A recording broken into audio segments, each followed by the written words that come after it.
It was 1949, and America needed something to smile about. The war was over, but the world felt heavy. The Cold War was starting, rationing had just ended, and everyone was trying to figure out what normal was supposed to look like anymore. Then, on a Tuesday morning in April, a newspaper editor in New York opened an envelope from a kindergarten teacher in Iowa. Inside were 12 crayon drawings made by 5-year-olds. Within 2 weeks, those drawings would be published in over 300 newspapers across America, make the cover of Life magazine, and remind an entire country what really mattered. This is the story of how children's art became a national treasure, and why it still matters today. Miss Eleanor Crawford taught kindergarten at Roosevelt Elementary School in Cedar Rapids, Iowa. She was 26 years old, fresh out of teacher's college, full of ideas about education that her older colleagues thought were a bit too progressive. In 1949, kindergarten wasn't mandatory in most states. It was seen as glorified babysitting, a place to keep kids occupied before real school started in first grade. But Miss Crawford believed differently. She thought even 5-year-olds had important things to say, important ways of seeing the world. So when her principal announced that the school board was considering cutting the kindergarten program due to budget constraints, she decided to do something about it.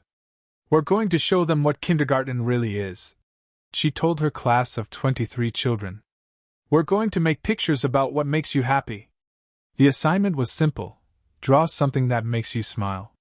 Use any colors you want. Don't worry about making it look real, just make it look like how you feel. For a week, her students worked on their drawings. Miss Crawford didn't correct them, didn't tell them to stay inside the lines or make the sky blue and the grass green.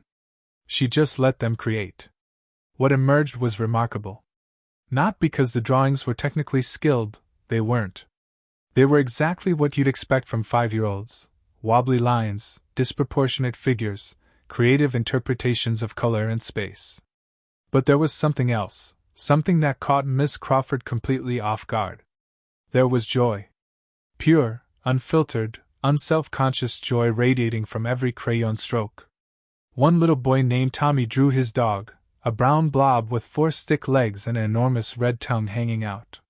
His explanation, written carefully by Miss Crawford as he dictated: "This is Rusty.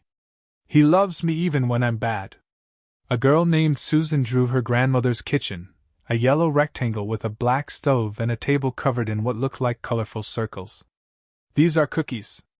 Grandma lets me eat as many as I want, and she never tells Mom." Another boy, Bobby, drew 2 figures holding hands under a rainbow. "This is me and my dad. We go fishing and he says I'm the best helper in the whole world." The drawings kept coming. A mother hanging laundry. A family at church. A birthday cake with approximately 40 candles. A cat sleeping in a sunbeam. Simple moments. Simple joys. Miss Crawford looked at these drawings and realized something. These children, born during or just after World War II, were documenting a very specific moment in American life. The relief of peace. The simple pleasure of family togetherness. The joy of not being afraid anymore. She gathered 12 of the drawings and wrote a letter to the Cedar Rapids Gazette, the local newspaper. She explained the kindergarten budget situation and asked if perhaps they might publish 1 or 2 of the drawings to show the community what kindergarten students were capable of creating. The Gazette's editor, a man named Harold Morrison, received hundreds of letters every week.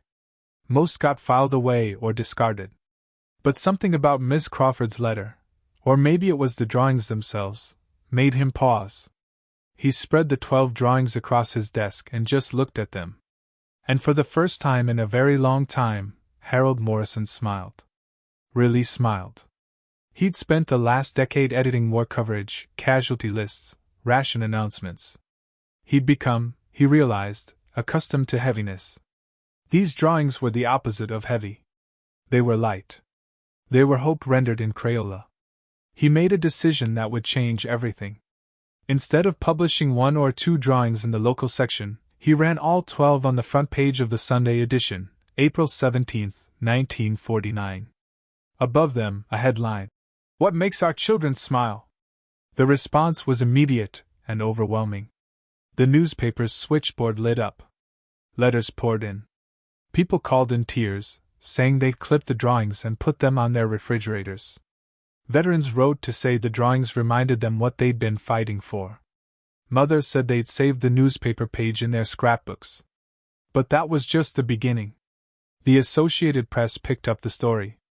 Within days, newspapers from Boston to Los Angeles were requesting permission to republish the drawings. The New York Times ran them. The Chicago Tribune. The San Francisco Chronicle. Small-town papers in Montana and Mississippi. America, it turned out, desperately needed to see what made children smile in 1949. Life magazine sent a photographer to Cedar Rapids.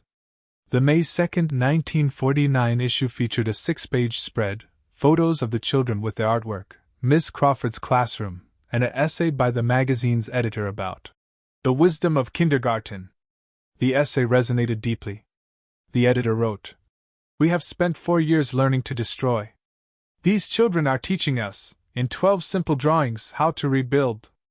They're showing us what matters: family, pets, simple pleasures, love. Perhaps we adults need to return to kindergarten." The response was extraordinary. Greeting card companies requested permission to reproduce the drawings. Churches displayed them. Schools across America assigned the same project: draw what makes you smile. The Smithsonian Institution requested the original drawings for their collection of American folk art. Miss Crawford was bewildered by the attention. She just wanted to save her kindergarten program. Instead, she'd somehow tapped into something much larger, a national longing for innocence, simplicity, hope. The story gets even better. The publicity saved not just Roosevelt Elementary's kindergarten program, but influenced education policy nationwide. School boards from dozens of states contacted Miss Crawford, asking about her teaching methods. Kindergarten enrollment increased dramatically in 1950. But perhaps more importantly, those drawings changed how America thought about children's art. Before 1949, most adults saw children's drawings as crude attempts to copy reality, failures that would improve with age and training. After the Life magazine feature, people began to appreciate children's art on its own terms, as a unique way of seeing the world. Art museums started including children's work in exhibitions. The Museum of Modern Art in New York organized a show called What Children See in 1950. Education theorists began arguing that preserving children's creative freedom was just as important as teaching technical skills. The children themselves, of course, were mostly oblivious to the fuss. They were 5 years old. They'd drawn some pictures, and now grown-ups were acting weird about it. Tommy, the boy who drew his dog Rusty, later recalled in a 1989 interview, he was tracked down by a reporter doing a 40th anniversary piece. "I just remember Miss Crawford being really excited and my mom crying when she saw the newspaper. I didn't understand why everyone thought my dog picture was special. I drew dogs all the time." But that was exactly the point. These weren't special drawings in any technical sense. They were special because they were honest. They captured authentic joy without self-consciousness, without the layers of worry and cynicism that adults accumulate. The 12 drawings stayed in the Smithsonian for decades, occasionally displayed but mostly preserved in climate-controlled storage. In 1999, for the 50th anniversary, the museum organized a reunion. 8 of the original 23 students attended, now in their mid-50s. They stood in front of their childhood artwork, surrounded by their own children and grandchildren. Susan, who'd drawn her grandmother's cookie-filled kitchen, brought her own grandmother, now 94, to the event. They stood together, looking at the drawing, and Susan's grandmother cried. "I did let you eat too many cookies," she said. "And I'd do it again." The reunion was covered by newspapers across the country. The articles noted something poignant. These former kindergartners were now the exact age their parents had been in 1949, rebuilding after war, raising families, working hard, trying to create stable, happy lives for their children. What made them smile in 1949? Family. Love. Simple moments of connection. What made them smile in 1999? The same things. The drawings, it turned out, weren't just about one moment in time. They were about timeless human needs. Miss Crawford attended the reunion too. She was 76, retired from teaching for 15 years. A reporter asked her if she'd realized, back in 1949, that those drawings would become historically significant. "Oh, heavens no," she laughed. "I was just trying to save my job and show those school board members that kindergarten mattered. I had no idea." She paused, looking at the drawings on the museum wall. "But I did know, even then, that my students were showing us something important.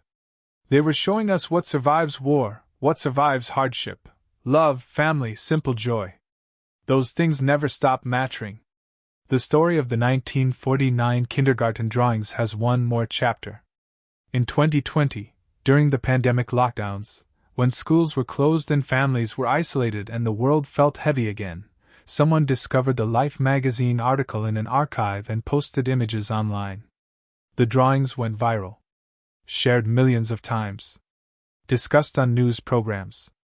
Featured in a New York Times essay about what we can learn from 1949. Once again, people clipped them and put them on their refrigerators. Once again, parents asked their children to draw what made them smile during hard times. Once again, America needed reminding that joy exists in simple things: family, pets, small kindnesses, love. The children who drew those pictures in 1949 are in their 80s now, if they're still living. Their crayon drawings outlasted them, which is a strange and wonderful thing. Their 5-year-old selves reached across 70-plus years to tell us something we keep forgetting. Happiness doesn't require much. A dog. A grandmother. A fishing trip with your father. Cookies. Sunshine. Miss Eleanor Crawford died in 2003, at age 80. Her obituary in the Cedar Rapids Gazette mentioned her teaching career, her family, her community involvement. At the end, almost as a footnote, it mentioned the famous kindergarten drawings of 1949. But that footnote was her legacy. She taught thousands of students over her 40-year career. She influenced education policy. But most importantly, she preserved and shared the authentic voices of children at a moment when the world needed to hear them. The 12 drawings remain in the Smithsonian's permanent collection. They're considered folk art, historical artifacts, and educational resources. They've been studied by art historians, education researchers, and psychologists. They've been reproduced in textbooks and featured in documentaries. But their real value isn't academic. Their value is in what they still do to people who see them. They make you pause. They make you remember. They make you think about what really matters. In 1949, America emerged from darkness and needed reminding that light still existed. Children, with their crayons and their honesty, provided that reminder. They drew what made them smile, and in doing so, they made an entire country smile with them. 75 years later, those drawings still work their magic. Because the things that made children smile in 1949, love, family, simple joys, connection, are the same things that make us smile today. Wars change. Technology changes. The world becomes more complex and more anxious. But a child's drawing of a dog with an oversized tongue, accompanied by the words, "He loves me even when I'm bad," that's timeless. That's what we're all looking for, really. Unconditional love. Simple happiness. The courage to be authentic. Thank you, Miss Crawford. Thank you, Tommy and Susan and Bobby and the other kindergartners of 1949. Thank you for drawing what made you smile, and for reminding us, across the decades, to remember what makes us smile too. Sometimes the most profound truths come from the most unexpected places. Sometimes they come from 5-year-olds with crayons, drawing dogs and cookies and rainbows, showing the world that joy, real, simple, honest joy, never goes out of style.